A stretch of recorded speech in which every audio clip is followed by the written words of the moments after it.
उत्तर प्रदेश के कानपुर जिले का गांव बिकरू बेहद चर्चा में है। चर्चा में क्यों ना हो, हिस्ट्री सीटर विकास दुबे इसी गांव का रहने वाला है। विकास दुबे चर्चा में इसलिए है क्योंकि इसको पकड़ने गई पुलिस टीम के 8 जवानों पर इसने अपने गैंग के सदस्यों के साथ हमला बोल दिया, जिसमें एक अधिकारी सहित 8 पुलिस के जवान शहीद हो गए। विकास दुबे किस तरह का बदमाश है, इसका अंदाजा इसी बात से लगाया जा सकता है कि उसने पुलिस टीम पर AK-47 से हमला किया।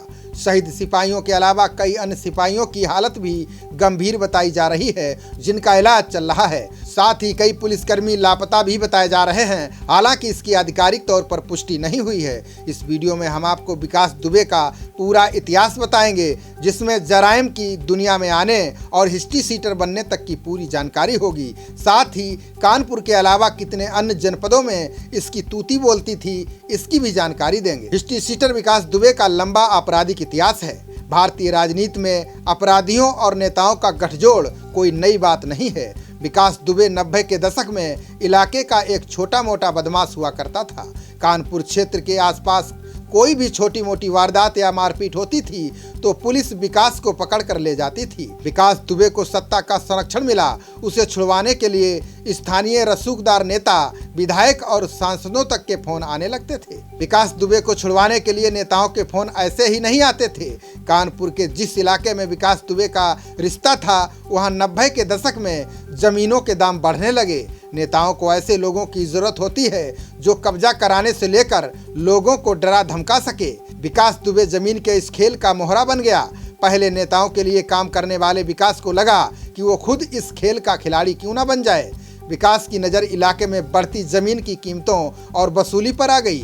फिर क्या था, यहीं से सत्ता के संरक्षण में विकास दुबे ने आतंक की शुरुआत कर दी। बाद में उसका नाम कई ऐसे मामलों में सामने आया जिसके निशाने पर उसके ही समर्थक होने लगे। जमीनों पर कब्जा करने में जो भी रोड़ा बना, विकास ने सभी को रास्ते से हटा दिया। विकास दुबे ने करोड़ रुपए की संपत्ति बनाई। वो जमीनों के अवैध कब्जे और गैर कानूनी तरीके से जमीनों को हड़पने में माहिर है। वो जमीनों पर कब्जे करवाने के लिए लाखों रुपए की सुपारी लेता था। उसके कई ईंट भट्टे और कॉलेज हैं। 8 पुलिसकर्मियों को मारने वाले विकास दुबे पर 60 से ज्यादा मुकदमे दर्ज हैं। विकास दुबे का घर किले जैसा बना हुआ है। घर के चारों तरफ बड़ी बड़ी दीवारें हैं। इन दीवारों के अंदर झांकना नामुमकिन है। ऊंची दीवारों के ऊपर कटीले तार लगे हैं। इस बाउंड्री के अंदर जाने के बाद बहुत बड़ा मैदान नजर आता है। घर किसी भूल भुलैया की तरह है। बाहर वाला आसानी से नहीं जान सकता कि किस तरफ क्या है।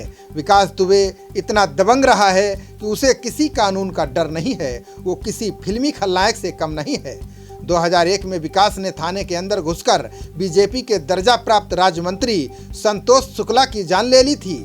संतोष शुक्ला हत्याकांड ने पूरे प्रदेश में हड़कंप मचा दिया था। इसके बावजूद पुलिस से लेकर कानून तक उसका कुछ नहीं बिगाड़ पाया। इसका कारण था कि उसके पैठ हर राजनीतिक दल में है। बताया जाता है कि इतनी बड़ी वारदात होने के बाद भी किसी पुलिस वाले ने विकास के खिलाफ गवाही नहीं दी।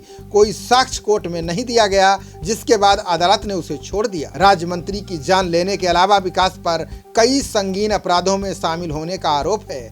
दुबे ने 2000 में कानपुर के ताराचंद इंटर कॉलेज के सहायक प्रबंधक सिद्धेश्वर पांडे को गोलियों से भून डाला। इसी साल उसके ऊपर रामबाबू यादव की हत्या के मामले में साजिश रचने का आरोप लगा। ये साजिश उसने जेल में बैठकर रची थी। 2004 में एक केबल व्यवसायी दिनेश दुबे की हत्या के मामले में भी विकास का नाम आया था। 2013 में विकास दुबे ने हत्या की एक बड़ी वारदात को अंजाम दिया। 2018 में विकास दुबे ने अपने चचेरे भाई अनुराग पर जानलेवा हमला करवाया था। अनुराग की पत्नी ने विकास समेत 4 लोगों के खिलाफ FIR दर्ज करवाई थी। जराइम की दुनिया में कदम रखने के बाद उसने राजनीति में एंट्री करने की सोच ली। उसकी हर राजनीतिक दलों में कड़ी पैठ रही है। 2002 में BSP की मायावती सरकार के दौरान उसकी तूती बोलती थी। विकास दुबे जेल में रहने के दौरान ही चुनाव लड़ा।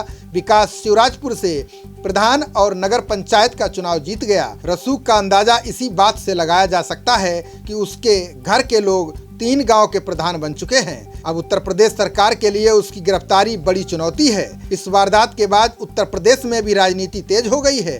प्रियंका गांधी ने योगी सरकार पर हमला बोला। प्रियंका ने कहा कि प्रदेश में कानून व्यवस्था समाप्त हो चुकी है। इसके बाद अन्य तमाम नेताओं के भी बयान आए हैं। वहीं सीएम योगी ने कहा कि किसी भी अपराधी को बख्शा नहीं जाएगा, पुलिसकर्मियों की शहादत बेकार नहीं जाएगी। योगी ने पुलिसकर्मियों की शहादत पर संवेदना और गहरा दुख जताया है। खबरों का सिलसिला जारी रहेगा, देखते रहिए जनप्रवाद। नमस्कार।